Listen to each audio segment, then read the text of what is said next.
सन्माननीय राजसाहेब ठाकरे यांचं. 2 मिनिटं साईड करतो. दोनच मिनिटं इथे चालू बघतो. जमलेल्या माझ्या सर्व महाराष्ट्र सैनिक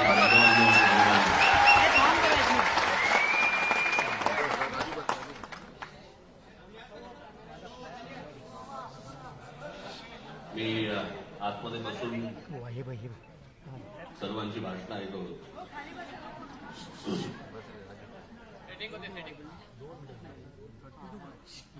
मी म्हटलं काय होतं ते बसल्यानंतर ना भाषणामध्ये कोणी जर समजा आपली स्तुती करायला लागलं ना तर जरा कसंनुसंच होतं.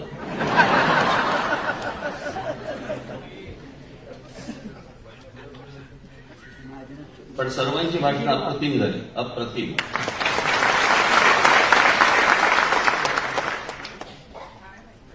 मला वाटलं महाजनांच्या भाषणाला मनस्फोर मिळतो की काय.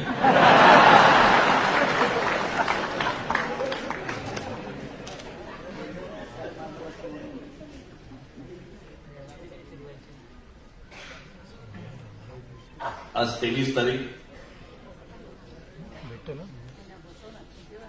आता गेल्या 20 तारखेला माझ्या शस्त्रक्रियेला 2 महिने पूर्ण झाले.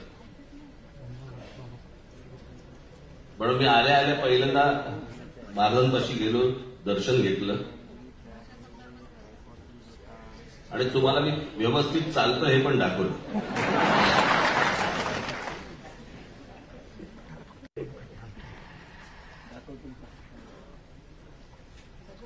भयानक असते ती शस्त्रक्रिया, कुठलीही शस्त्रक्रिया. खरं तर मला त्याच्या अगोदर मला एक छोटा कट देऊन तरी ते तिथे काहीतरी हाडामध्ये काहीतरी इंजेक्ट करतात, त्या पंक्चर करतात आणि मग तो काहीतरी ब्लड फ्लो सुरू होतो वगैरे वगैरे. ते केलं होतं बरोबर. त्याच्यानंतर माझी फिजिओ सुरू झाली, त्याच्यानंतर माझा पाय दुखायचा बंद झाला, सगळं व्यवस्थित झालं आणि बरोबर वर्षभरानंतर परत मला दुखायला लागलं. परत मला चालायला त्रास व्हायला लागला. म्हणून मी डॉक्टरला विचारलं, म्हटलं काय, म्हटलं परत दुखणं सुरू झालं. मला म्हणजे सगळं व्यवस्थित झालं होतं. खरं तर काही प्रॉब्लेम असेल तर तो पहिल्या 4-5 महिने व्हायला पाहिजे होता, नाहीतर आता वर्षभरानंतर होत नाही. मग मला त्यांनी विचारलं कोविड झाला होता का. म्हटलं हो. जगभरामध्ये या कोविड नंतर बऱ्याचशा हाडांचे प्रॉब्लेम्स काहीतरी सुरू झाले आणि त्याच्यामध्ये माझं ते परत कोलॅप्स झालं. ते ऑपरेशन करून आलो होतो. मग आता हे परत झालं. त्या दरम्यान मला एकाने विचारलं, मला कसलं ऑपरेशन. म्हटलं हिप रिप्लेसमेंट.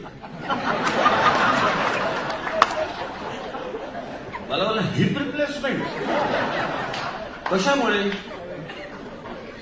मी म्हटलं जवळच्यांनी आणि बाहेरच्यांनी इतकी वर्ष जी माझी लावली ना,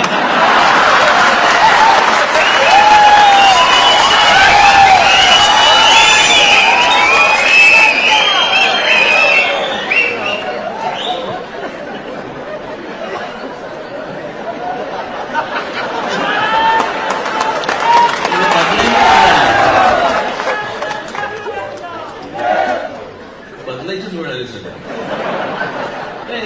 एक काय काय येतात ते काय हार्ट रिप्लेसमेंट असते, काय काय किडनी रिप्लेसमेंट असते वगैरे वगैरे. एकाने मला विचारलं, अच्छा हिप रिप्लेसमेंट म्हणजे दुसरी लावणार, कसं दिसेल.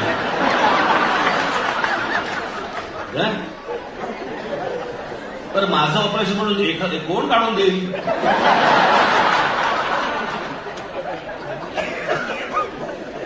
साहेब बरं दिसत नाही, माझी घ्या.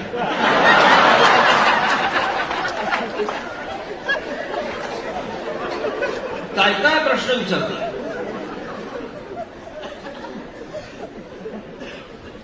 माझे एक तर ते डॉक्टर होते आमचे, त्यांनी त्या पहिल्या ऑपरेशनच्या वेळेला बाहेर आले आणि या पत्रकारांनी विचारलं,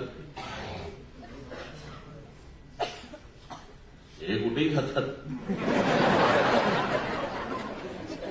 एखाद्याच्या गेलेल्याच्या घरी पण जातात, काय वाटतंय, काय वाटतंय काय.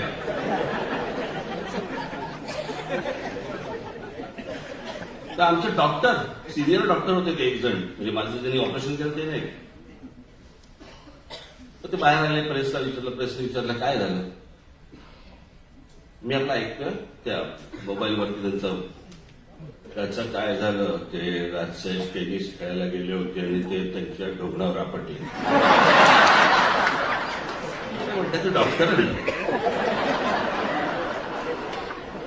मी या वयाला जेव्हा ऑपरेशनला गेलो तेव्हा मी त्यांना भेटलो, म्हटलं मागच्या वेळेसारखं काही बोलू नका. मला म्हणाले साहेब मागच्या वेळेला तर मला खरं तर गांडीवर पडले सांगितलं,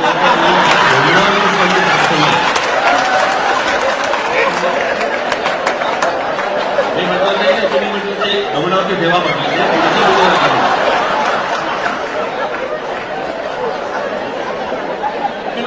डॉक्टर आहे ना, ही काहीतरी बोलतात ना त्याला, म्हणतात तुमच्या भाषेमध्ये म्हणतात ते बोल ना, लगेच आमची काढायला कशाला पाहिजे.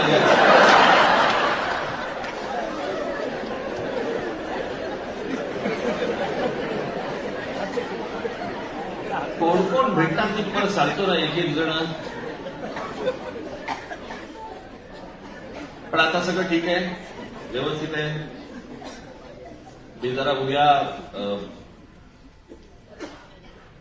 पुण्याला जरा जाऊन येणार आहे 1 दिवसासाठी. काही बैठका काही नाही तिकडे. कुठे गेले बाबू, लवकर नका. मला प्रवासाला काही त्रास होत नाही, फक्त एकदा मला चेक करायचं, म्हणून मी 1 दिवसासाठी जाऊन येणार आहे. मला त्या नाशिकला पण जायचंय, वणीदेवीचं दर्शन घ्यायला पण मला जायचंय. सुरू झाले का, लिफ्ट सुरू झाली का.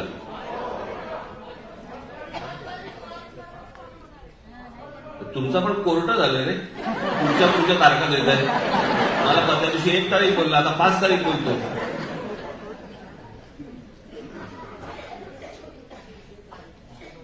आज तुम्हाला सगळ्यांना, महाराष्ट्रातल्या सर्व प्रमुख पदाधिकाऱ्यांना इथे बोलवण्यामागचं कारण, एक तर बरेच दिवस आपण काही बोललो नव्हतो. मध्ये एक माझा फक्त इंटरव्ह्यू झाला. आता बाळा नांदगावकर, प्रकाश महाजन, सरदेसाई, संदीप देशपांडे यांच्या भाषणामध्ये तुम्हाला बऱ्याच गोष्टी मिळाल्या, बऱ्याच गोष्टी तरी सांगितल्या.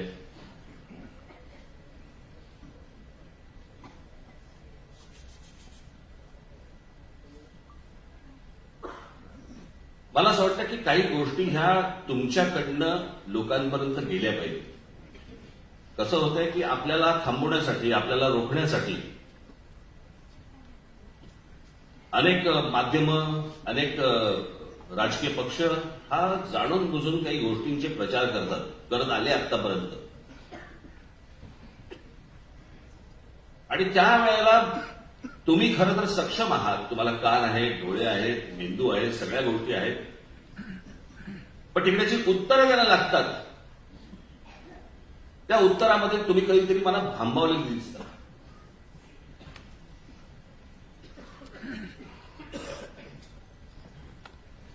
आणि त्यांनी गेल्या काही वर्षांमध्ये काही प्रचार केला आपल्याबद्दलचा. ते राज ठाकरे आणि त्यांचा महाराष्ट्र नवनिर्माण सेना हा पक्ष म्हणे आंदोलन अर्धवट सोडतो. एक आंदोलन दाखवायचं, एक आंदोलन जे आपण अर्धवट सोडतो. टोलचं केलेलं आंदोलन आपण जवळपास 65 ते 67 टोल नाके महाराष्ट्रातले बंद केले आहेत.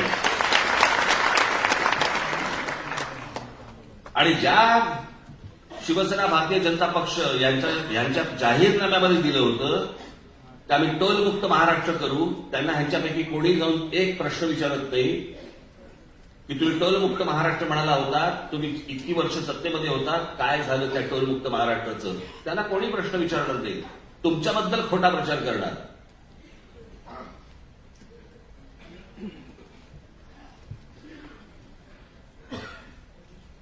मला असं वाटतं ह्या गोष्टी ज्या वेळेला तुम्हाला कुठे जिल्ह्यामध्ये, तालुक्यामध्ये, गावामध्ये, शहरामध्ये लोक ज्या वेळेला बोलतात त्यावेळेला तुम्ही हे उलट सांगितलं पाहिजे त्यांना की अरे आम्ही तर इतके टोल नाके बंद केले, तुमच्या पक्षाने काय केलं. तुमच्या पक्षाने शब्द देऊन देखील पाळला नाही. इतकी वर्ष अजूनही टोल चालू आहेत, मुंबईवरती चालू आहेत, पुण्यावरती चालू आहेत, ठाण्यावरती चालू आहेत, सगळ्या ठिकाणी चालू आहेत टोल.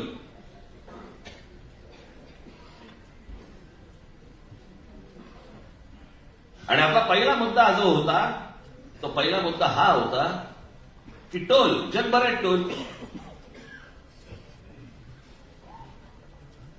टोलवरती पैसे गोळा करतात आणि त्या पैशामधनं जी काही तो ब्रिज उभा केलेला असतो, रस्ता केलेला असतो, काही गोष्टी केलेल्या असतात, त्याची रक्कम गोळा करतात. आपला पहिला प्रश्न असा होता की हे टोल किती वर्ष राहणार, आणि दुसरा प्रश्न होता की किती पैसे गोळा होत आहेत आणि पैसे जात आहेत कुठे, कोणाकडे जात आहेत. आणि ही सगळी कॅश आहे.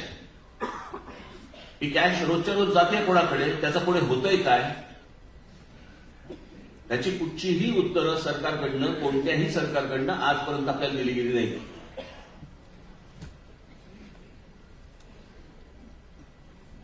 आणि ज्या ठिकाणचे टोल नाके बंद झाले त्यांच्याकडनं आपल्याला आशीर्वादच मिळाले.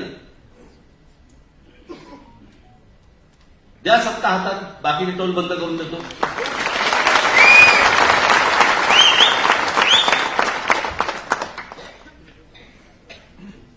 याचं कारण या सगळ्यांना या टोलवाल्यांकडनं पैसे जातात आणि म्हणून यांना बंद करायचे नाहीये. म्हणून तो विषय पण काढत नाहीत कधी, आणि हे त्यांना कधी प्रश्न पण विचारत नाहीत. इतक्या पत्रकार परिषदा होतात या सगळ्या लोकांच्या, त्यांना हे प्रश्न खरं तर भन्नावून सोडलं पाहिजे त्यांना की हे तुम्ही टोल बंद करणार बोलला होता, त्याचं काय झालं. त्यांना कोण नाही विचारणार. आणि मग त्यांचे सगळे छोटे लोक हे आपल्याबद्दलचा प्रचार करणार.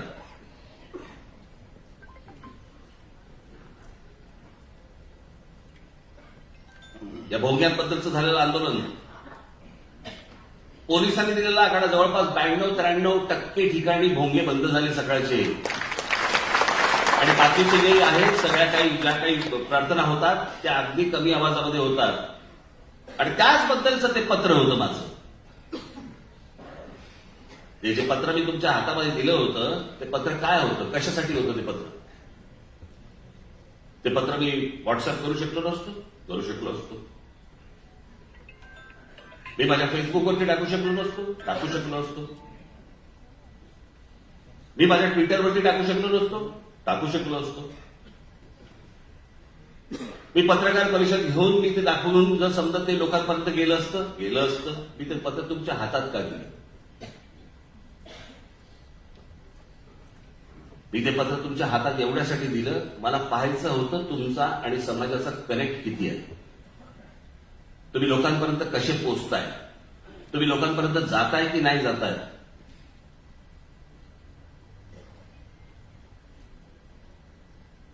आज असंख्य महाराष्ट्र सैनिक आहेत आणि असंख्य महाराष्ट्र सैनिक सांगतात आम्हाला की आमच्या पदाधिकाऱ्यांकडनं आमच्यापर्यंत लेटर आलं नाही तर आम्ही पोहोचवलं असतं.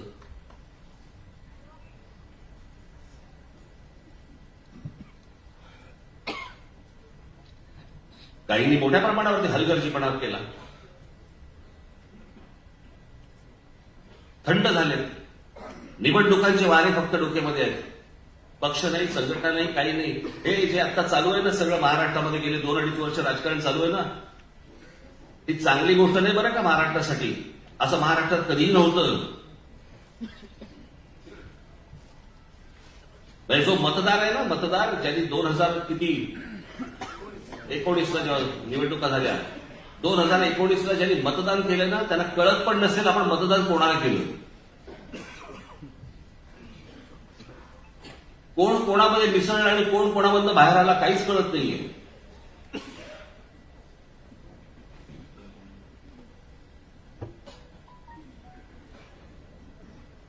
आणि हे जर समजा तुम्हाला वाटत असेल की हे खरं राजकारण, हे राजकारण नव्हे, ही तात्पुरती आर्थिक ऍडजस्टमेंट, सत्तेची ऍडजस्टमेंट. हे त्याशी माझ्या मुलाखतीमध्ये मी सांगितलं ना. त्या मुलाखतकारांनी मला विचारलं की भुजबळांचं बंड, नारायण राणेंचं बंड, शिंदेचं बंड आणि तुमचं बंड. म्हटलं माझं बंड लावू नका त्याच्यात. हे सगळेजण गेले, हे एका पक्षात गेले आणि सत्तेत गेले. या तुमच्या राज ठाकरेने स्वर्गीय माननीय बाळासाहेबांना भेटून त्यांना सांगून मी बाहेर पडलेलो आहे.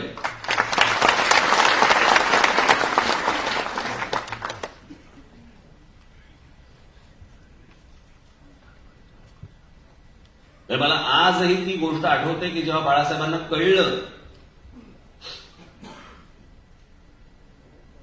की हा काही राहत नाही पक्षात आता.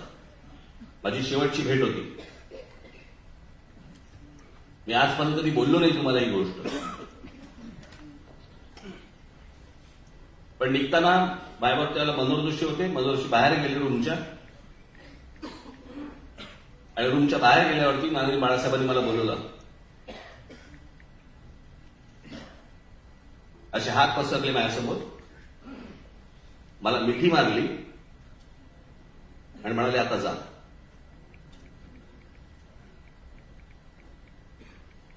त्यांना समजलं होतं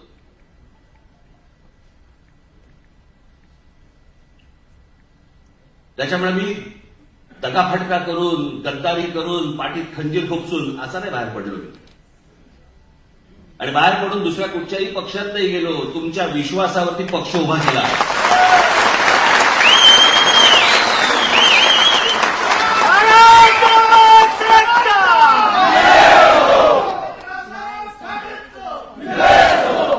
आजपर्यंत आपल्या पक्षाने जेवढी आंदोलनं केली आहेत, इतर कुठच्याही राजकीय पक्षाने इतकी आंदोलनं केलेली नाहीत आणि यशस्वी केलेली नाही.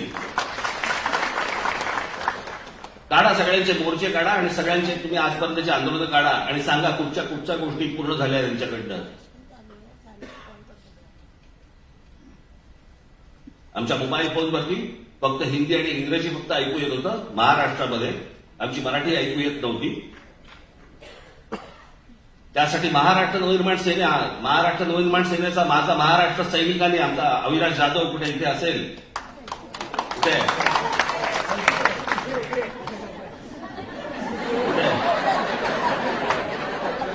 आहेस ना, माझं भाषण चालू असताना ठळला असा आवाज आला खाड्यामध्ये. आणि दुसऱ्या दिवशी मला त्या सगळ्या ते जेवढे मोबाईल फोनवाले जेवढे आहेत त्यांच्याकडनं पत्र आली की आम्ही लवकरात आम्ही मोबाईल फोनमध्ये मराठी लवकरात आणतोय. पण ह्या लवकरात लवकर नाही, एक आठवडा देतो.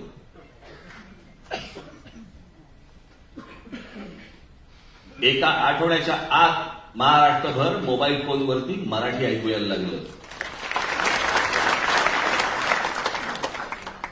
का नाही इतरांनी केलं आंदोलन? ते भोंग्यांचं आंदोलन, मशिदीवरचे भोंगे काढा किती वर्ष सुरू होतं.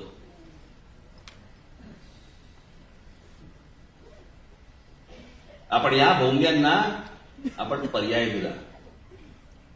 एक तर तुम्ही भोंगे काढा, नाही तर तुमच्या समोर येऊन आम्ही हनुमान चालीसा म्हणू. सगळ्यांनी भोंगे काढायला सुरुवात केली.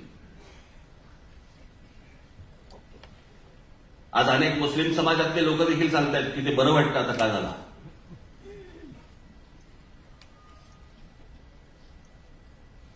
असंख्य आंदोलनं आपली झालेली आहेत. अत्यंत विश्वासाने तुम्ही लोकांसमोर ही आंदोलनं पोहोचवली पाहिजे. तुम्ही बोलला पाहिजे, सतत सांगितलं पाहिजे, तुमच्या भाषणामध्ये या गोष्टी आल्या पाहिजेत.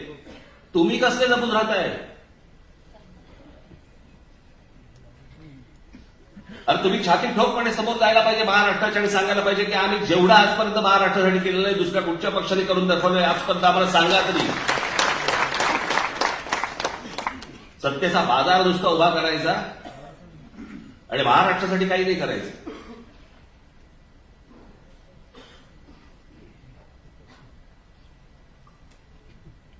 त्या नुपूर शर्मा त्या बोलल्या, त्याला काढून काय टाकलं, माफी काय मागितली सगळ्यांनी. मी बाजू घेतली त्यांची. त्या काय स्वतःच्या मनातलं बोलत नव्हत्या.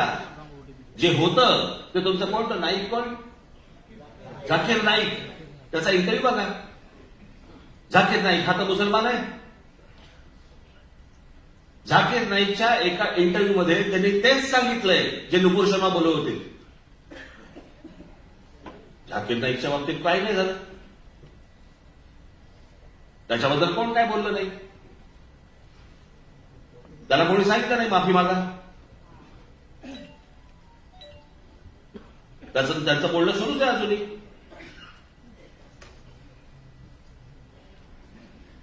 प्रश्न असा आहे की हरामखोर दोन भाऊ ते ओवेसी, त्यातला एक जण आमच्या देवतांबद्दल, देवी देवतांबद्दल बोलतो.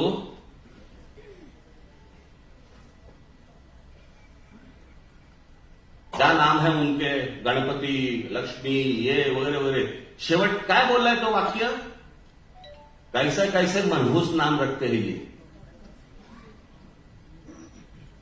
आमच्या देवी देवतांचे नावं काय, मनहूस.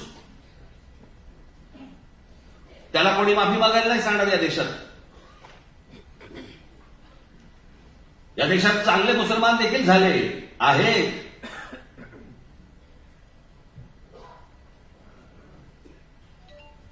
यांच्यासारखे दलितही नाही. पण यांना कोणत्याही प्रकारचा कोणतंही सरकार चाप लावायला तयार नाही. यांच्या जिभेवरती कुठच्या प्रकारची बंधन आणायला तयार नाही.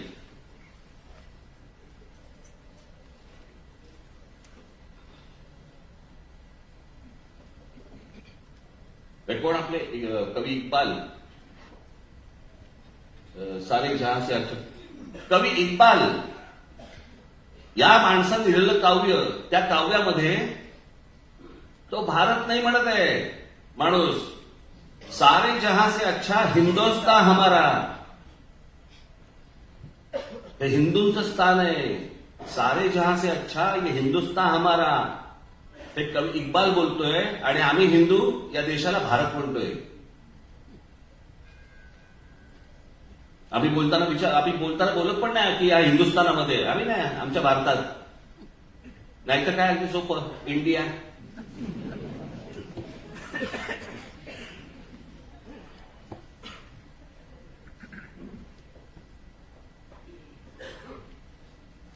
एवढ्या घटना, एवढ्या गोष्टी आज इथे घडतायत, पण कोणी गांभीर्याने घ्यायला तयार नाही. मी त्या दिवशी माझ्या गुढीपाडव्याच्या सभेमध्ये मी म्हटलं की हे असे का वागतात, ही राजकारणातली माणसं ही अशी का वागतात की आज मी या पक्षामध्ये गेलो, उद्या त्या पक्षामध्ये त्या निवडणूक लढवली, मग मी आज इथे मंत्री झालो, मी तिकडे परत काहीतरी मी पैसे घेतले, मग मी असा फिरून आलो, मी इकडे गेलो तिकडे गेलो. हे असं का होत आहे? कोणातरी वाटलं म्हणून तरी पक्ष बदलला. निवडणुकीच्या काळामध्ये, ते विधानसभेच्या निवडणुकीच्या काळामध्ये, या सगळ्या तुमच्या जिल्हा परिषदा वगैरे वगैरे, इथे नाही झालं, मला तिकीट नाही मिळालं, मी ह्या पक्षात गेलो, मी ह्या पक्षातून त्या पक्षात गेलो. मला लोकांची कमाल वाटते. मला महाराष्ट्रातल्या, देशातल्या जनतेची कमाल वाटते की त्याच्यानंतर तुम्ही ह्यांना मतदान करता.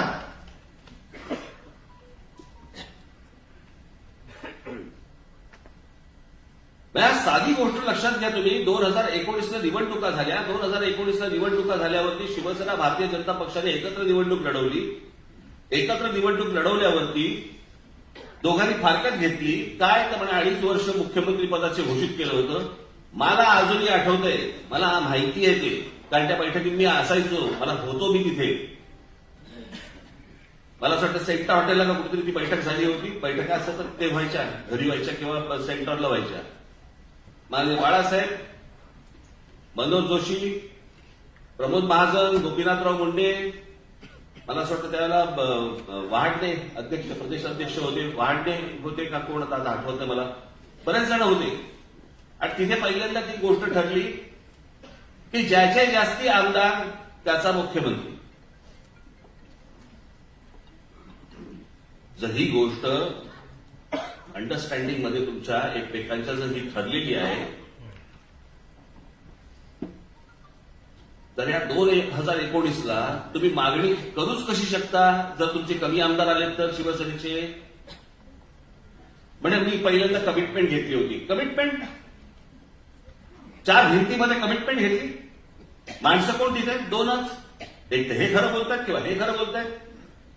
मुळात पहिल्यांदा तुम्ही मागितलंच कसं, ज्याचे जास्ती आमदार त्याचा मुख्यमंत्री. हे जर समजा ठरलेलं आहे तर तुम्ही पहिली गोष्ट सांगताच कशी, नंबर 1. नंबर 2, पंतप्रधान नरेंद्र मोदी ज्या वेळेला व्यासपीठावर भाषण करत होते त्यावेळेला त्या व्यासपीठावरती उद्धव ठाकरे बसलेले. नरेंद्र मोदी त्यांच्या भाषणामध्ये, जाहीर भाषणात सांगतायत की आपली परत सत्ता येईल आणि सत्ता आल्यानंतर मुख्यमंत्री देवेंद्र फडणवीस होईल. अमित शहानी जाहीर भाषण केलं. त्या जाहीर भाषणामध्ये अमित शहा सांगतायत की सत्ता आल्यावरती मुख्यमंत्री देवेंद्र फडणवीस होईल. ऑब्जेक्शन त्याच वेळेला का नाही घेतलं? आक्षेप त्याच वेळेला का नाही घेतला? त्याच वेळेला त्यांना फोन केला का नाही? त्याच वेळेला तुम्ही भेटला का नाही? की अरे तुम्ही माझ्याशी वेगळं बोललाय आणि व्यासपीठावरती वेगळं बोलताय, का नाही बोलला तुम्ही? सगळे निकाल लागल्यावरती मग तुम्हाला आठवलं. याचं कारण ह्या सगळ्या गोष्टींची बोलणी ही अगोदरपासून सुरू असतात. आणि मग काय तर काँग्रेस, एनसीपी आणि शिवसेना यांचं सरकार. लोकांनी मतदान कोणाला केलं होतं? म्हणजे असं आपण पकडूया की शिवसेना भारतीय जनता पक्षाला मतदान करणारी लोक आणि काँग्रेस एनसीपीला मतदान करणारी लोक, दोघांनाही काय झालं असेल?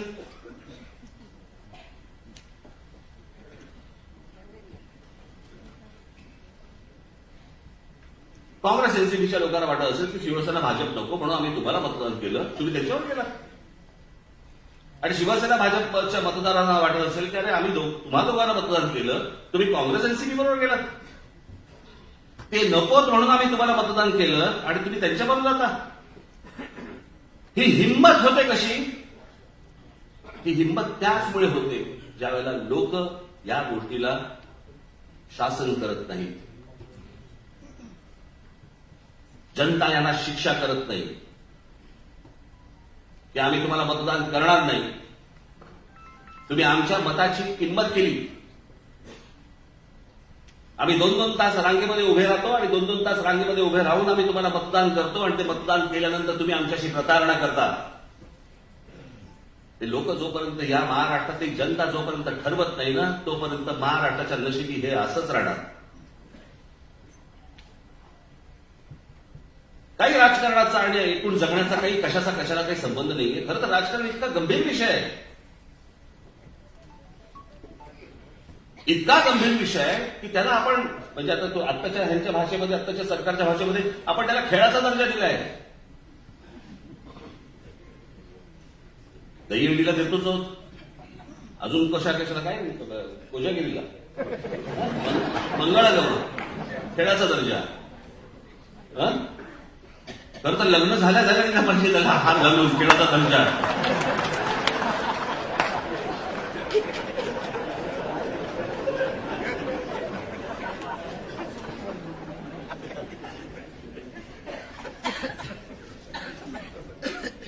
हे राजकारण असं होण्यामागची कारणं आहे काय सांगा तुम्ही आता? विसरमध्ये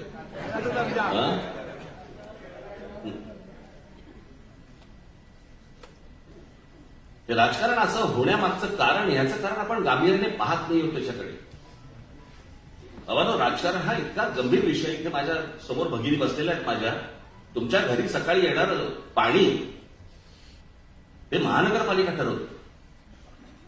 तुमच्या घरी येणारं दूध त्याचा भाव काय असावे हे राज्य सरकार ठरवतं. त्या राज्य सरकारमधलं ते मंत्रिमंडळ ठरवतं. तुमच्याकडे येणारी साखर याचा भाव हे राज्य सरकार ठरवतं. तुमच्याकडे येणारी वीज, या विजेचे पैसे किती असावेत, काय असावेत हे राज्य सरकार ठरवतं. हे सगळं सरकार जर समजा ठरवत असेल तर त्या सरकारला जे आपण ज्याला आपण निवडणुका म्हणतो आणि ज्या निवडणुकांमधनं लोक आतमध्ये जातात आणि जे सरकार चालवतात ते आपण इतकं फालतू समजतो.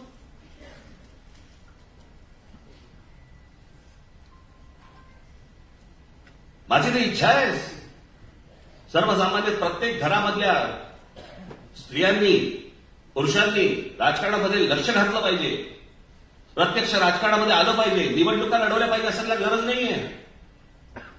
पण राजकारण हे इतकं मोठं आहे, इतकं विस्तारलेलं आहे की या विस्तारलेल्या सगळ्या राजकारणामध्ये लोक आली पाहिजेत. त्याचा ज्यांनी खळेमंडोबा करून ठेवलेला आहे राजकारणाचा, आपल्या माती फक्त तेच असेल. चांगल्या विविध क्षेत्रामध्ये काम करणारे लोक, महिला आज आल्या पाहिजेत राजकारणामध्ये. माझं एक पत्र येणार आहे या बाबतीतलं. मी महाराष्ट्रातल्या सगळ्यांना माझ्या माता भगिनींना सगळ्या बांधवांना माझी मी हाक देणार आहे की राजकारण इतकं विस्तारलेलं आहे. राजकारणामध्ये करण्यासारख्या इतक्या गोष्टी आहेत. फक्त निवडणुका एवढ्याच करण्यासारखी गोष्ट नाहीये. भरपूर गोष्टी आहेत. त्या करण्यासाठी तुम्ही आलं पाहिजे, प्रत्यक्ष आलं पाहिजे. ज्या राजकारणाबद्दल आपण ज्यावेळेला बोलतो किंवा राजकारणामध्ये ये ना, त्याला तुम्ही तुच्छ मानता आणि तुच्छ मानल्यानंतर त्याच राजकारणासाठी 2-2 तास उभे राहून तुम्ही मतदान करता. मग ते तुच्छ कसं?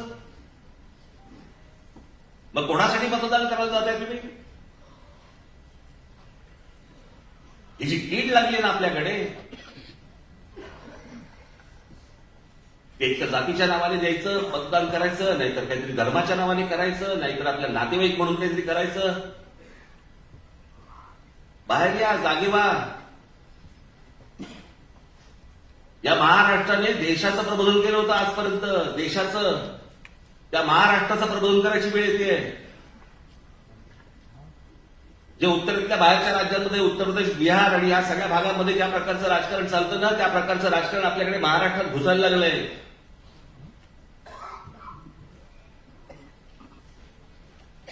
या सगळ्या राजकारणाला लोकांनी जाब विचारला पाहिजे. ज्यावेळेला मतं मागायला येतील ना, त्यावेळेला जाब विचारले पाहिजे. हे काय करता तुम्ही? या कोणालाही प्रश्न विचारायचे नाहीत, प्रश्न विचारायचे आम्हाला. आणि हे ज्या प्रकारचं स्लो पॉइझन जे आतमध्ये पसरवतात ना लोकांमध्ये, मला असं वाटतं की तिथल्या तिथे तुम्ही छाटणं गरजेचं आहे. बोलून छाटणं गरजेचं आहे. त्याच्यासाठी तुम्ही सतर्क असणं गरजेचं आहे. मी माझ्या भाषणामध्ये काय बोलतो, माझ्या मुलाखतींमधनं काय बोलतो, माझ्या पत्रकार परिषदांमधनं मी काय बोलतो, त्याचे मुद्दे तुम्ही काढले पाहिजेत. ते मुद्दे तुम्ही सतत बोलत राहायला पाहिजेत. त्याचा प्रचार करत राहायला पाहिजे. आंदोलन केलं, राज ठाकरे बोलले, आंदोलन उभं राहिलं, आंदोलन संपलं, झालं, सगळं विसरले, रोजच्या कामाला लागले. असं जर समजा होणार असेल तर परत परत परत परत परत परत किती वेळ करायचं, किती वेळ सांगायचं? आणि जर समजा तुम्ही प्रमुख पदांवरती जर समजा आहात तर त्या पदाची तुम्हाला शान राखली पाहिजे. ज्या पदावरती तुमची पक्षाने नेमणूक केलेली आहे त्या पक्षाचा आदर तुम्ही केला पाहिजे. जे तुमच्या बरोबरचे, जे तुमच्या आपल्या बरोबरचे जे सहकारी आहेत, या सगळ्या सहकाऱ्यांना तुम्ही काहीतरी सांगितलं पाहिजे, काहीतरी दिलं पाहिजे. तुम्ही पण त्यांच्यातले जर समजा होणार असाल आणि वाद घालत बसणार असाल, कसं होणार जर सांगा मला. बाकीच्या राजकीय पक्षांमध्ये हे धुडगूस चालू असेल तर धुडगूस चालू दे. मी या आपल्या पक्षामध्ये हे चालू देणार नाही.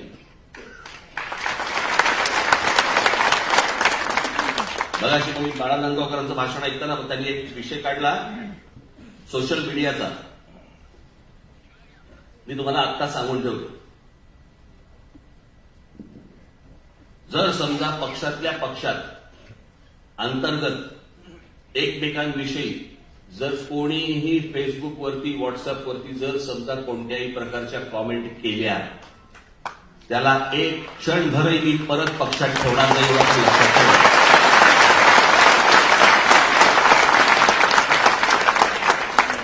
चोचले मी खूप पुरवले आजपर्यंत. झालं तेवढं खूप झालं. तुम्हाला तुमचं काम जर सांगायचं असेल तर त्या माध्यमाचा उपयोग करा. पण तुम्हाला एकमेकांची उणीधुणी जर काढायची असतील त्या माध्यमावरती काढून तर बघा. आणि जर असं कोणी काढलं असेल तर ते माझ्यापर्यंत पोहोचलं पाहिजे. हर्षल देशपांडे आहेत, सचिन मोरे आहेत किंवा इतर आपले पक्षातले आपले नेते आहेत, त्यांच्यापर्यंत ते पोहोचलं पाहिजे. माझ्यापर्यंत ती गोष्ट आली पाहिजे. आज निवडणुका तोंडावरती कधी होतील मला माहिती नाही. अगं म्हशी हेच चालू आहे आता.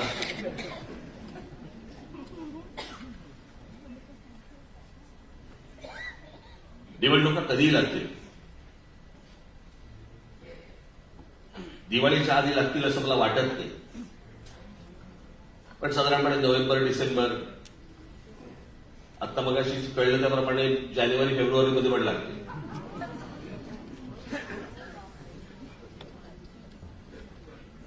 हा जो सगळा मेस झाला ना, सगळा चिखल झालाय ना, त्याचं कारण विचारणारे कोण नाही, बोलणारे कोण नाही, राग व्यक्त करणारे कोण नाही. हे काय चालू आहे? 2 वर्ष आता किती 2 झाली, आता त्याला किती वर्ष झाली लॉकडाऊन संपून, अजून तेच चालू आहे. आता जिल्हा परिषद आणि पंचायत समित्या पुढे ढकलले गेले आहे. आता अजून महानगरपालिकेचं ते काय 3चं का 2चं, हे काय मला कळतच नाही. मला हे महानगरपालिकेच्या वॉर्डाला 3 माणसं, 2 माणसं, 4 माणसं, लोक काय गुलाम आहेत का हो? ज्यांनी मतदान जायचं आणि 4 माणसं, तर 4 माणसं पण माहिती नसतात ती कोण आहेत. कित्येक लोकांना तर आपला नगरसेवक पण माहिती नसतो.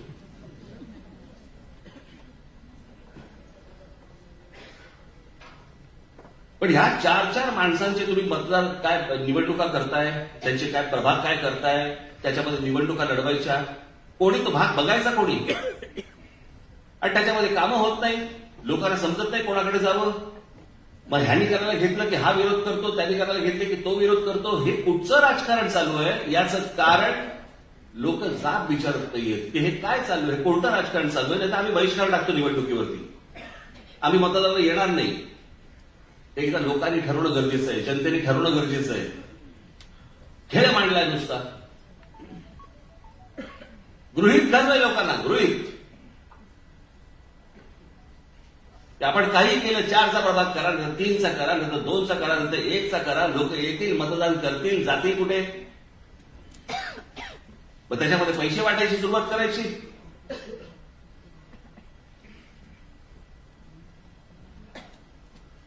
आज नाही लक्षात येणार, अजून काही वर्षांनी लक्षात येईल की आपले अरे काय महाराष्ट्र होता आपला, आणि त्या महाराष्ट्राचं आपण काय मातेला करून ठेवले. ज्या महाराष्ट्राने देशाचं प्रबोधन केलं, ज्या महाराष्ट्राने सर्वात जास्ती संत दिले, ज्या महाराष्ट्राने सर्वात जास्ती उत्तम कवी दिले, लेखक दिले, शूरवीर दिले, स्वातंत्र्य सैनिक दिले, कशाला घेऊन बसलं? आमचे शिवराय दिले, अजून काय घेऊन बसलं? आहे का कोणाच्या वाट्याला, कुठच्या तरी राज्याच्या वाट्याला आहे का हे सगळं? आम्हाला आमच्या लोकांची, मोठ्या लोकांची किंमतच नाही आम्हाला.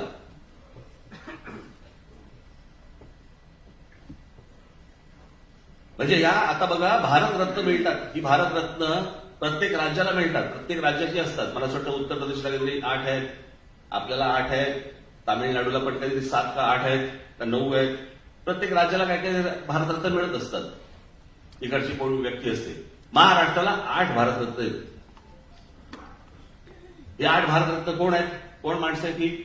धोंडो केशव कर्वे, विनोबा भावे, पावा काणे, डॉक्टर बाबासाहेब आंबेडकर, लता मंगेशकर, सचिन तेंडुलकर, भीमसेन जोशी, रतन टाटा, जे.आर.डी. टाटा. हे 8 भारतरत्न महाराष्ट्राला.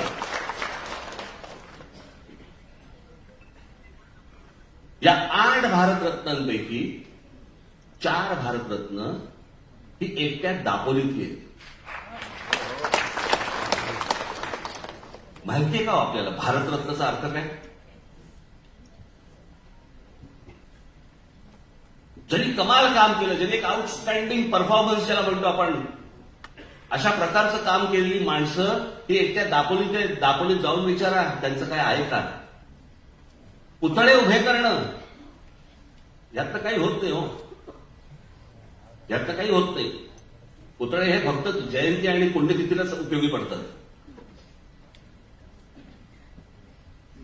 पण त्यांनी काय काम केलं, त्यांनी काय अभ्यास केला, त्यांनी काय या देशाला दिलं, काय नवीन दिलं, हे आम्ही लोकांपर्यंत, तरुणांपर्यंत, तरुणींपर्यंत पोहोचवतोय का? नाही, आम्हाला काही पडलीच नाही.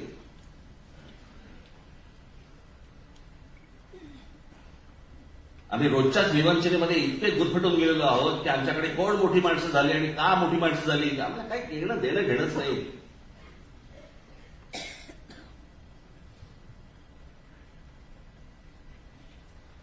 या आमच्या शिवरायांबद्दलच ते आज अनेक ठिकाणी उफाळून आले. आतून प्रेम किती मला माहिती नाही, अनेक जण आहेत की ज्यांना खरंच आतून प्रेम आहे, पण बरेच जण फक्त राजकारणासाठी मतांसाठी वापर करतायत. आमच्याकडे प्रत्येक महापुरुष आम्ही फक्त जातीमध्ये वाटून घेतला. आमचे शिवराय हे मराठा, बाबासाहेब आंबेडकर आमचे हे दलित, आमचे कोण लोकमान्य टिळक ब्राह्मण, आमचे ज्योतिबा फुले हे माळी. मग इतरांनी कोणी त्याच्याबद्दल बोललं, तू नाही बोलायचं, तू त्या जातीचा नाही, जातीचा आम्ही. ही अवस्था केली आपण.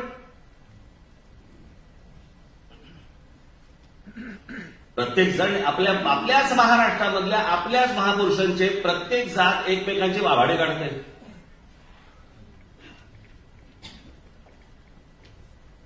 आणि याचं कारण तुम्हाला वेगवेगळं ठेवायचंय, सगळ्यांना तुम्हाला वेगवेगळं ठेवायचंय. या अख्ख्या सगळ्यांचं जी वाईट नजर सगळी आहे ना, ही महाराष्ट्रावरती आहे. इतकी वर्ष हा महाराष्ट्र, मी त्याशी माझ्या मुलाखतीमध्ये सांगितलं ना की वारसा कुठचा असतो, वारसा हा वास्तूचा नसतो, वारसा हा विचारांचा असतो.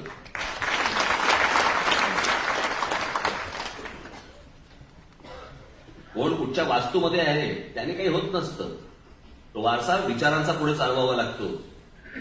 आमच्या शिवछत्रपतींनी जो विचार दिला तो पुढे पेशव्यांनी, मराठेशाहींनी आमच्या अटोक किल्ल्यापर्यंत आमचा भगवी पताका फडकवली. अटोक किल्ला आता कुठे आहे? पाकिस्तानात आहे. महाराजांचा विचार पोहोचवला कोणी? पेशव्यांनी, मराठेशाहींनी.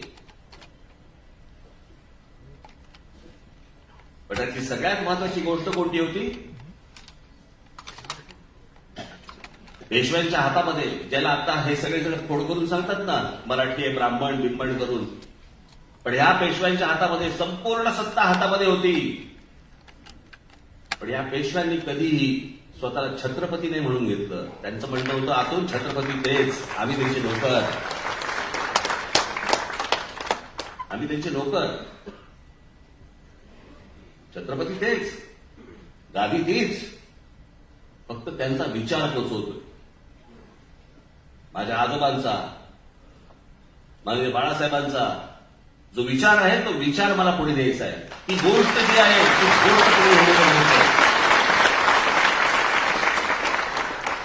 माझ्याकडे निशाणी असली काय नसली काय, नाम असलं काय नसलं काय, यांनी काही फरक पडत नसतो. माझ्याकडे विचार आहे. सगळ्यात मौल्यवान गोष्ट कुठली असते?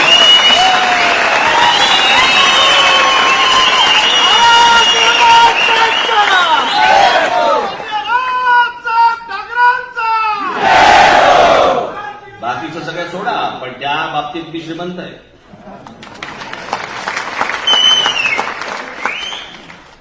आणि या महाराष्ट्रामध्ये ज्या लोकांनी, महापुरुषांनी जे विचार पेरले ते ऐकणं, ते वाचणं, त्यातनं बोध घेणं, महाराष्ट्र समजून घेणं, मला असं वाटतं की ती गोष्ट प्रत्येकाने करणं गरजेचं आहे. तर ह्या गोष्टी पुढे टिकतील. मला मध्यंतरी मला तुमचे नितीन सरदेसाई बसले इथे, त्यांच्या सुनबाईच्या आजीने एक पुस्तक लिहिलं. पुस्तकाचं शीर्षक होतं काय असतं. काय असतं म्हणजे कळलं ना तुम्हाला? काय असतं म्हणजे काय असतं हे कळलं ना तुम्हाला? आणि त्यांनी मला सांगितलं की त्याची प्रस्तावना तुम्ही लिहून द्या. त्यांच्या सुनबाईंचे वडील माझ्याकडे आले होते. त्यांनी मला सांगितलं की नाही, मला आजीने सांगितलं की तुमच्याकडनं प्रस्तावना त्यांना पाहिजे. जोरात आली.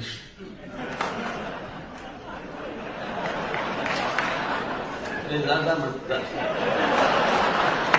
इथे खारोळ करायचं तर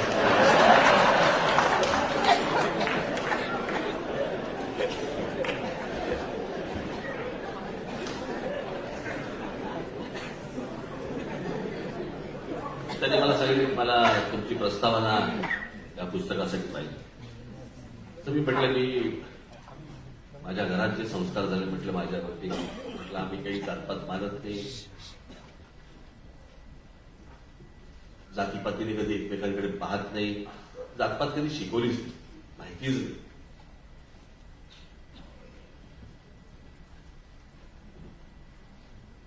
पण नाही म्हणत तरी पण तुम्ही रस्त्यावर कधीच मी ते पुस्तक चालेल, आपण जरूर ते पुस्तक वाचा, ज्याच्यामध्ये काय असतं, समाजामध्ये कोणकोणत्या रूढी परंपरा काय काय गोष्टी असतात, त्याच्यामध्ये खाद्यपदार्थ कोणते असतात, ते बनवायचे कसे, काय काय गोष्टी असतात, कुलदेवता कुठची, आडनावं कुठची, सगळ्या गोष्टी त्या एका पुस्तकामध्ये दिलेल्या होत्या. आणि ते पुस्तक मी पाहिलं आणि म्हणून मी प्रस्तावना लिहिली त्याला. त्याच्यामध्ये मी सगळं सुरुवातीला ह्या सगळ्या गोष्टी दिल्या आणि त्यातलं सगळ्यात प्रामुख्याने माझं जे म्हणणं मी त्याच्यामध्ये लिहिलं की सर्व जातींमधली मला आवडणारी जर कुठची संस्कृती असेल कुठची तर ती खाद्य संस्कृती. आणि म्हणून त्या प्रस्तावनेचा शेवट मी केला होता की ज्याला आपण मध्यंतरी बोललो नाही का मी हिंदू म्हणजे काय, आपण सर्वजण हिंदू आहोत, पण या देशामधला हिंदू हा फक्त हिंदू मुसलमान दंगलीत हिंदू असतो. तो 15 ऑगस्ट 26 जानेवारीला तो भारतीय होतो. चीनचं आक्रमण झालं की त्याला समजतच नाही की आपण हिंदू आहोत का भारतीय आहोत का कोण आहोत. बरं, चीनच्या पदार्थांवरती किंवा कुठच्या गोष्टींवरती बहिष्कार टाकायचा ठरला तर रात्रीची गाडी बंद होते. रात्री आल्यावरती खायचं काय, अशा तो हलका विवंचनित असतो. त्यातनं बाहेर आला की तो मराठी होतो, पंजाबी होतो, बंगाली होतो, तामिळ होतो, गुजराती होतो, सगळं होतं.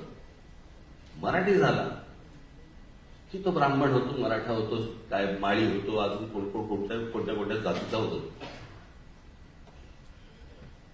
आणि मग त्या जातीतनं बोलताना खास करून तुमच्याकडे असे नाही, या सेक्शनकडे जरा जास्ती असतं. एखादा पदार्थ केला मला ठेवा तुमच्याकडे एखादं वाक्य सांगून ठेवतो. एखादा पदार्थ केला की तो पदार्थ केल्यानंतर चाखल्यावरती आमच्याकडे जरा थोडा वेगळ्या पद्धतीचा पदार्थ होतं की नाही, तो आमचा म्हणजे कुठचा, त्या आमच्यात एक जात असते. आता जर इथे जर समजा आपण असू, साधी गोष्ट लक्षात घ्या, 10 समजा दाम्पत्यांचं लग्न झालं आपल्याकडे तर 10 विविध देवांना जातात, बरोबर की नाही. आणि एवढी सगळ्या गोष्टी असून देखील आपण हिंदू आहोत, कारण हिंदू ही संस्कृती आहे. म्हणून आजपर्यंत 1000 वर्ष झाली आपण पारतंत्र्यामध्ये होतो. तो मोहम्मद आला, गजनीचा मोहम्मद आला, अल्लाउद्दीन खिलजी आला, मोगलांचं राज्य आलं, ब्रिटिश आले, पोर्चुगीज आले, सगळे आले. आपण आपले संस्कार नाही कधी विसरलो. आपल्या संस्कारावरती कुठच्याही गोष्टीवरती आक्रमण नाही झालं, कधीच नाही झालं, कधी होऊ पण दिलं नाही. आजही आपल्या महिला साडी नेसतात, कुंकू लावतात, मंगळसूत्र घालतात. जे सण आपले साजरे होतात ते सण त्याप्रमाणे साजरे होतात. हे जर नुसताच धर्म असता तर कधीच संपला असता. ही संस्कृती आहे म्हणून इतकी वर्ष ती टिकली.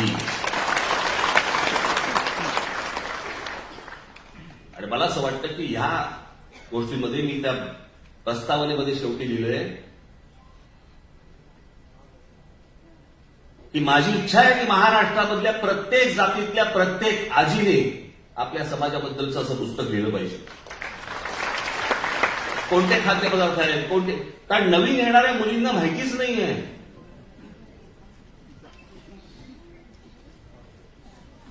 काही जणांना घरून संस्कार मिळतात पण काही जणांना मिळतच नाही. माहितीच नसतं की हा पदार्थ कसा बनवायचा किंवा आपल्याकडचे सण जे साजरे करायचे ते कसे करायचे, काय काय गोष्टी करायच्या माहिती नसतं. मला असं वाटतं की ह्या गोष्टी तुमच्याकडनं होणं गरजेचं आहे. मी खरंच सांगतो, मगाशी जे मी म्हटलं ना की राजकारणामध्ये करण्यासारख्या प्रचंड गोष्टी आहेत. समाजामधल्या वेगवेगळ्या क्षेत्रामध्ये काम करणाऱ्या वेगवेगळ्या क्षेत्रामध्ये पुढे आलेल्या अनेक महिलांनी पुरुषांनी राजकारणामध्ये सहभाग घेतला पाहिजे, राजकारणामध्ये आलं पाहिजे, राजकारणातली विविध अंग सांभाळली पाहिजे. तर मला असं वाटतं की येणारा काळ महाराष्ट्रासाठी, महाराष्ट्राचा भविष्य काळ हा उज्ज्वल असेल.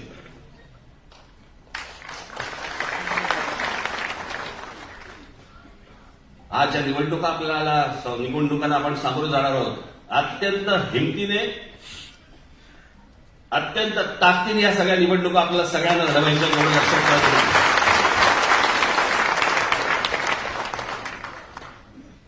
माझी तुम्हाला हात जोडून विनंती आहे, खरंच जोडतोच, ऍडजस्टमेंट करून निवडणुका लढवू नका.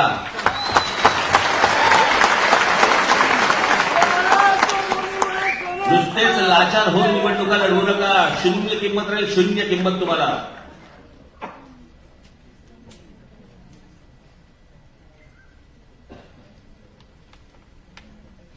की माझे एवढे घे, तुझे तुरडे घे, त्याचे काही चालतात का? काय काय गोष्टी चालतात त्या, पण ह्यातनं तुम्ही तुमची किंमत शून्य करून घेतात. तिकडे समाजामध्ये ह्या गोष्टी लपून राहत नाहीत, अजिबात लपून राहत नाहीत, या बाहेर येतातच. आणि मला असं वाटतं की ह्या निवडणुका तुम्ही पूर्ण ताकदीने लढवणं गरजेचं आहे. माझ्याकडनं, पक्षाच्या नेत्यांकडनं, तुमच्याकडनं, सगळ्यांकडनं जो आपल्याला निवडणुकीला उभा आहे त्याला पूर्ण ताकद देणं गरजेचं आहे. मला जिथे जिथे शक्य होईल त्या त्या ठिकाणी, सगळ्या ठिकाणी मी सभा घेणार आहे. अनेक ठिकाणी मी मेळावे आता सुरू करणार आहे. आणि साधारणपणे मी आता गणपती झाले, अनंत चतुर्दशी मला वाटतं 9 तारखेला आहे. अनंत चतुर्दशी झाली की मग मी दौऱ्यावरती निघीन. त्यावेळेला दौऱ्यामध्ये आपल्या जिल्ह्यामध्ये येईल, त्यावेळेला आपल्या सर्वांचं दर्शन मला होईलच. तोपर्यंत ह्या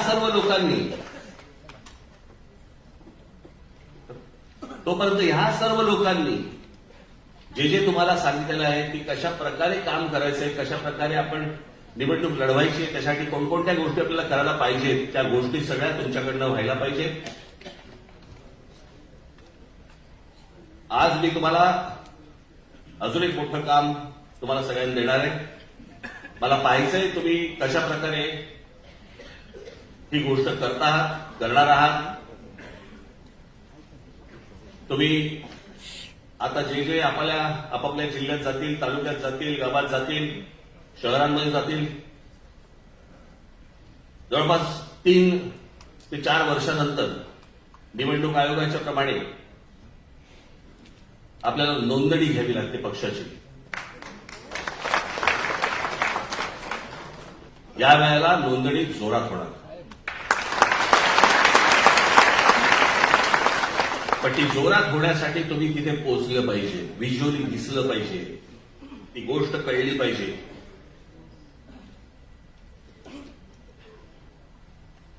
जिथे मंदिरं असतील, जिथे कॉलेजेस असतील, जिकडे मॉल असतील, मार्केट असेल. आता गणपती आहेत, सार्वजनिक गणेशोत्सव असतील, अनेक ठिकाणी तिथे आपली होर्डिंग्स दिसली पाहिजेत. मला ही दिसतील अशी आशा अपेक्षा ठेवू मी तुमच्याकडनं. नक्की काय असेल, कसं असेल, त्याचं पुढे काय काय होईल ते मला असं वाटतं सौरभ करंदीकर हे 2 मिनिटाचं प्रेझेंटेशन तुम्हाला देतील, ते आपण बघावं. एवढीच फक्त आपल्याला सर्वांना विनंती करतो. आज सगळेजण तुम्ही बाहेरगावून आलेला आहात, जाताना अत्यंत नीट गाड्या चालवत, व्यवस्थित नीट घरापर्यंत पोहोचा. घरचे आपले सगळेजण वाट बघतायत. महाराष्ट्रासाठी तुम्ही सगळेजण खूप महत्वाचे आहात, एवढं लक्षात ठेवा आणि आपापल्या घरी राहा. आज मी इथेच थांबतो. आपल्याला सर्वांना निरोगी दीर्घायुष्य मिळो एवढीच फक्त एक इच्छा व्यक्त करतो आणि आपल्या सर्वांची विदा जागेतो. धन्यवाद. जय हिंद, जय महाराष्ट्र.